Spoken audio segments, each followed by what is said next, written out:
Halo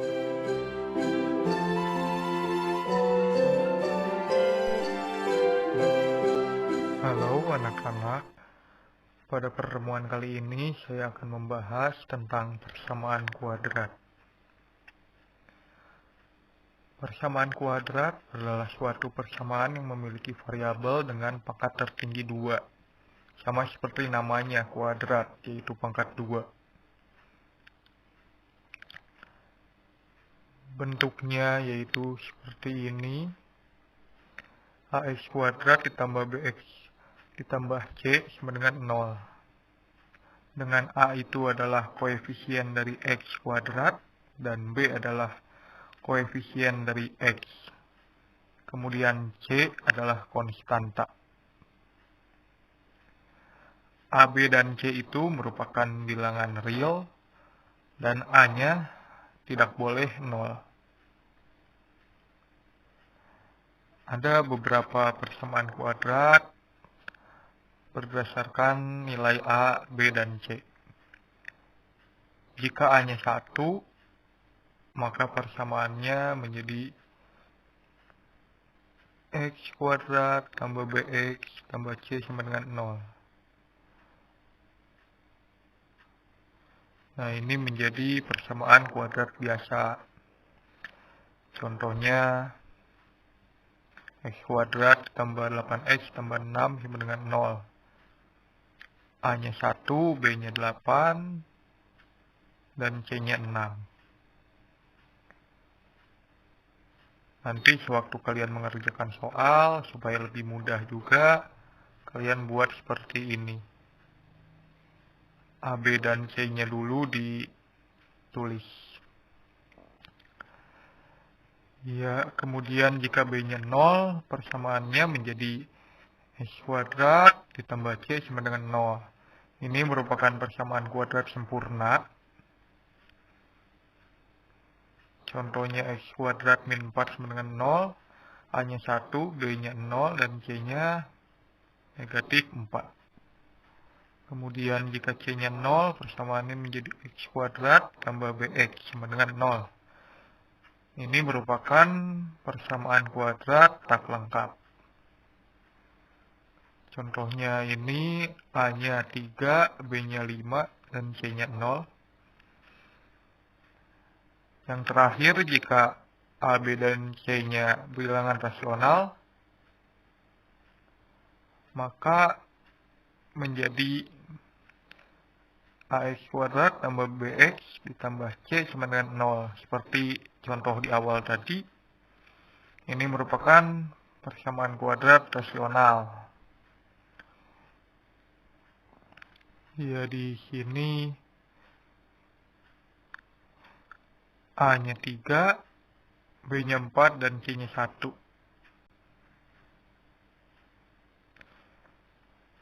Kemudian kita masuk ke bagian selanjutnya, yaitu menyelesaikan persamaan kuadrat. Cara yang pertama itu memfaktorkan. Jadi akan saya jelaskan. Pertama-tama, jika kalian melihat suatu persamaan kuadrat seperti ini, langkah pertama yang kalian lakukan adalah menulis kurung x tutup kurung lagi x dan tutup lagi dengan 0. Nah, langkah pertama seperti itu. Kemudian kalian tulis 0 ditambah 0 sama dengan b, dan 0 dikali 0 sama dengan c. Nah, dalam contoh yang ini, b-nya itu 1 dan c-nya negatif 20. Kita ganti.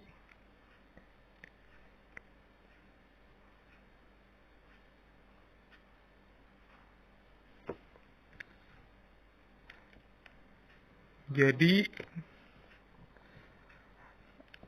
di sini harus ada bilangan yang sama. Misalnya ini P dan ini Q. ini juga P, dan ini Q. Seperti ini, ada P ditambah Q sama dengan 1, dan P dikali Q sama dengan negatif 20. Coba kalian berpikir, angka berapa P dan Q itu? 5 dan negatif 4.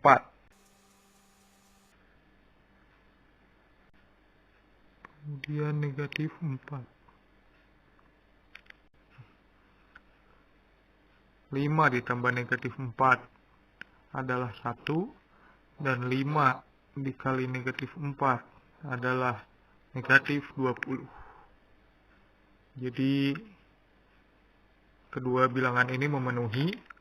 Jadi tinggal kita tulis saja X ditambah 5 dan X dikurang 4. Nah, setelah ini belum selesai. Kamu harus menulis kebalikannya. Di sini ada X ditambah 5. Di sini plus 5. Ini sama dengan X plus 5 sama dengan 0. Maka jika 5-nya dipindah ruas menjadi X sama dengan negatif 5. Seperti ini. Demikian halnya juga dengan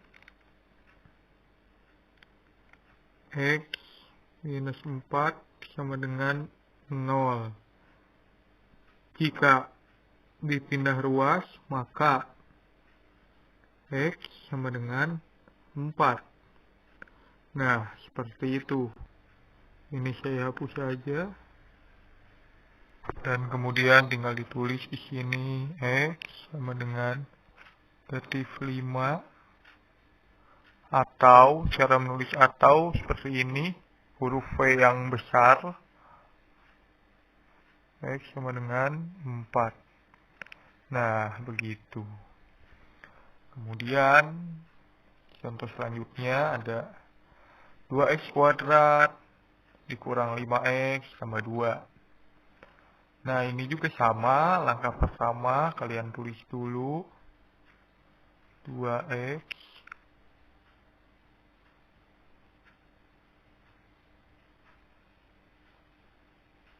dan 2x. Tutup kurung. Namun, jika ada koefisien di depan x kuadrat ini atau a-nya lebih besar dari 1, kalian tulis 1 per a. Di sini a-nya 2, jadi 1 per 2. Ntar ini mending saya kecilin aja. Nah, tinggal kita lakuin seperti yang tadi lagi. Dan jangan lupa di sini kalian kaliin ini yang A sama C-nya jadi 4. Nah, kalau seperti ini itu berapa ditambah berapa, hasilnya negatif 5, dan berapa dikali berapa, hasilnya A dikali C. Di sini A dikali C-nya itu 4. Ya. Jadi tinggal kita tentukan berapa tambah berapa yang jadi negatif 5, dan kalau dikali jadi 4. Hasilnya ya tentu saja negatif 4 dan negatif 1 pastinya. Jika dikali itu menjadi 4, dan jika ditambah menjadi negatif 5. Tinggal kita tulis di sini. Negatif 4 dan negatif 1. Nah, ini setengahnya buat apa, Sir? Nah, ini kalian kali ke dalam. Kalau di sini si setengahnya dikali sama ini kan nggak bisa ya. Jadi setengahnya dikali ke sini. Jadi itu. dikalikan jadi 2x, kali setengah jadi x, negatif 4 dikali setengah jadi negatif 2. Nah, ini jadinya hasil akhirnya seperti ini. Jangan lupa kalian cari juga x-nya jadi berapa. Nah, di sini x kurang 2 sama dengan 0, berarti x sama dengan 2. Atau di sini ada 2x kurang 1 sama dengan 0. Pertama-tama kalian pindahin dulu satunya ke sini, terus dibagi 2 di setengah. Nah, seperti itu.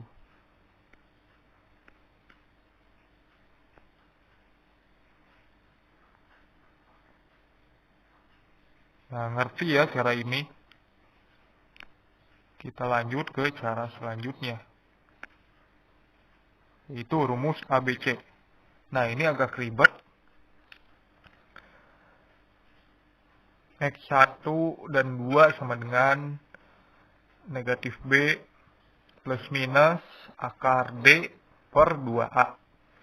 D-nya itu diskriminan, yaitu B kuadrat dikurang dengan 4AC. Nah, langsung aja kita coba ke contohnya. Di sini A-nya itu 1, B-nya itu 2, C-nya negatif 8.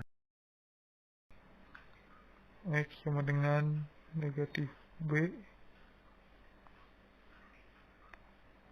tambah kurang B kuadrat kurang 4 AC. Ini akar ya.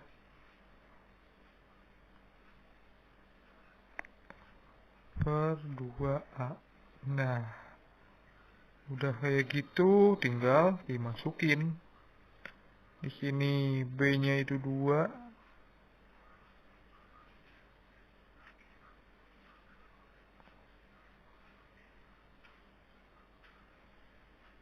A-nya 1, C-nya negatif 8. Nah, udah kayak gini, per 2 dikali A-nya 1. Nah, jadi tinggal hitung.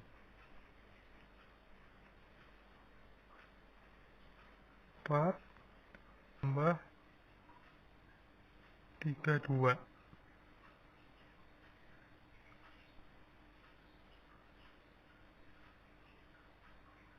Per 2 dikali 1 ya 2.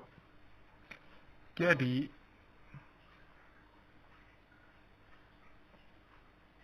negatif 2 tambah kurang akar 36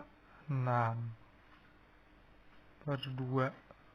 Di sini akar 36 bisa kita dapetin jadi 6 per 2. Nah, ini udah, tinggal dicari. Ada 2 akarnya. Kita bagi dulu. Negatif 2 dibagi 2 itu 1. 6 dibagi 2 ya 3.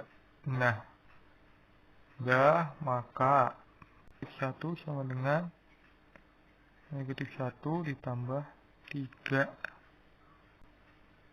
Dan X2 nya dengan negatif 1 dikurang 3. Nah, ini X1 nya jadi 2, X2 nya jadi negatif 4. Nah, seperti itu kalau pakai rumus ABC. Bentar, saya kebawahin dulu, ini nggak cukup soalnya.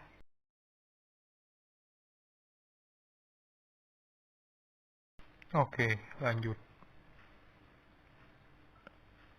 Nah, ini sekarang udah rapih. Selanjutnya yang kedua ini A-nya 1,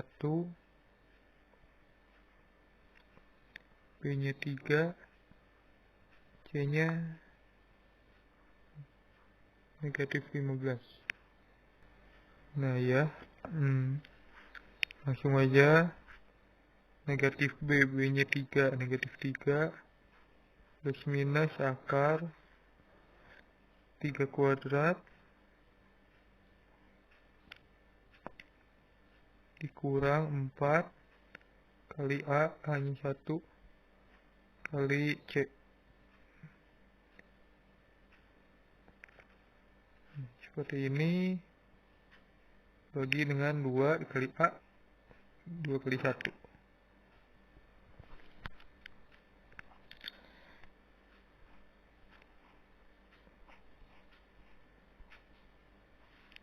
Kuadrat itu 9,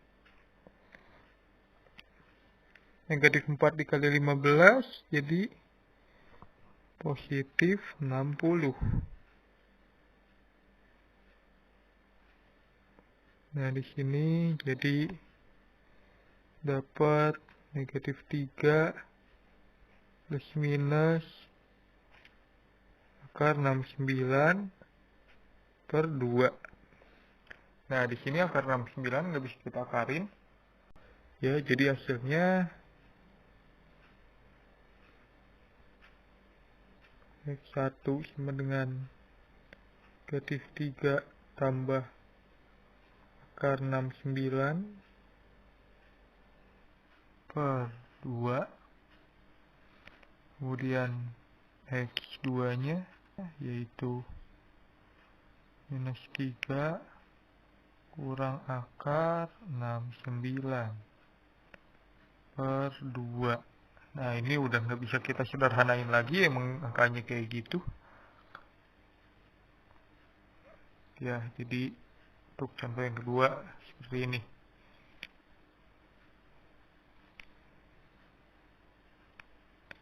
Nah, akar persamaan kuadrat itu ada beberapa jenis. Yang pertama, jika D-nya lebih besar dari 0, diskriminan yang tadi, B kuadrat dikurang 4AC, maka persamaan kuadrat mempunyai dua akar real yang berbeda. Seperti ini, yang tadi saya kasih contoh. Yang ini akarnya itu berbeda, yang 1 dan 2. Kemudian yang B, jika nilai D bukan bilangan kuadrat, maka kedua akar persamaan kuadrat tersebut adalah irasional. Seperti yang ini. Ini akar 69 itu bukan bilangan kuadrat, tapi yang ini 36 itu bilangan kuadrat.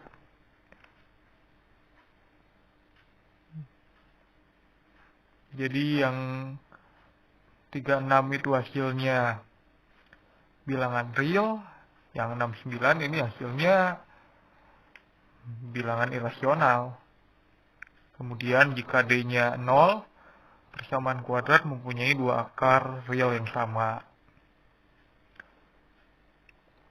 Selanjutnya, jika D-nya lebih kecil dari 0, maka persamaan kuadrat tidak mempunyai akar real, atau akar-akarnya itu merupakan bilangan imajiner yang tidak bisa dinyatakan. Misalnya,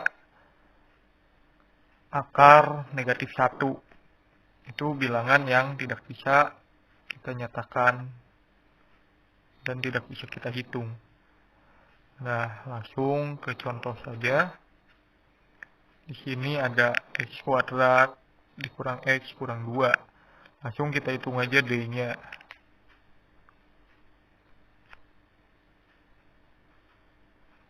B kuadrat dikurang 4 AC. B kuadrat, B-nya itu negatif 1, berarti negatif 1 kuadrat dikurang 4 kali A-nya 1, C-nya negatif 2. Jadi negatif 1 kuadrat itu 1 dikurang negatif 4 dikali negatif 2, yaitu plus 8. Jadi D-nya itu 9. Nah, 9 kan merupakan bilangan kuadrat. Jadi persamaan yang pertama ini memenuhi jenis yang pertama, yaitu mempunyai 2 akar real yang berbeda dan rasional, seperti itu.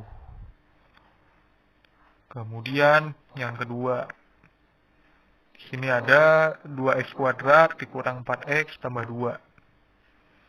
Langsung hitung D-nya. Di sini B kuadrat, yaitu negatif 4 kuadrat, 16. Dikurang 4. Dikali A. A-nya 2. Dan C-nya juga 2. Nah, 16 dikurang 4 dikali 2, 8, kali 2 lagi 16. 16 dikurang 16, yaitu 0. Ini memenuhi syarat yang kedua. Persamaan ini sesuai dengan pernyataan ini. Mempunyai 2 akar real yang sama. Kalau kalian hitung, pasti akar-akarnya sama. Kemudian yang terakhir, di sini ada 3x kuadrat dikurang 2x tambah 1. D sama dengan